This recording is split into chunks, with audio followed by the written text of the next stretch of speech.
Amoy vanilla. Medyo hindi sa OA. Amoy vanilla talaga. Ayan, ipopollinate natin mamaya. Amoy vanilla lace. Yun, after nating mabusisi yung mga vanilla flowers at may nakita na ako ipopollinate ngayon, hanapin natin yung last 5 ni madam. Yan. Uy! Ito madam is yung in-induce natin, oh. And makikita nyo, ay nako, ayan. So yun, nag-i-start na din siya mag-flowering. 1, 2. Yung dalawa na yung nakikita ko. Ayos. Induce pa more. Ayun pa, oh. 3. Hindi tayo sure. 4. Natutuwa siya. Then yan 5, hindi ako sure. So babalikan natin later. Ayan madam, hindi ka nalugi. So ito na yung last 5 mo. Yan dito. Meron pa din ako isang tumpok dito. Uy! Madam! Ayan, meron naman tayong isang ipopollinate. Medyo amoy vanilla. Medyo hindi sa OA. Amoy vanilla talaga. Ayan, ipopollinate natin mamaya. Amoy vanilla lace.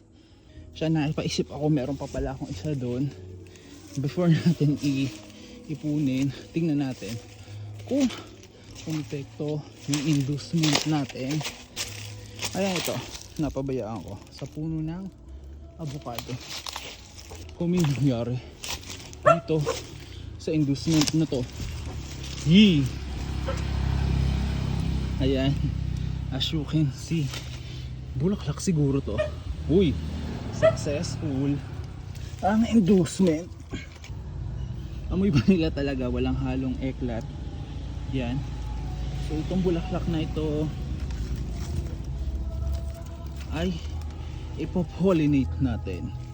Yan, medyo nalampasan na ako ng dalawang araw yung hindi ko na pollinate. Pero ngayon, abot pa yan. Magpo-pollinate tayo nung mga open na. Uy, habang nagse-setup ako ng camera, meron din pala dito bagong bulaklak, oh. Nandito, tas nandito.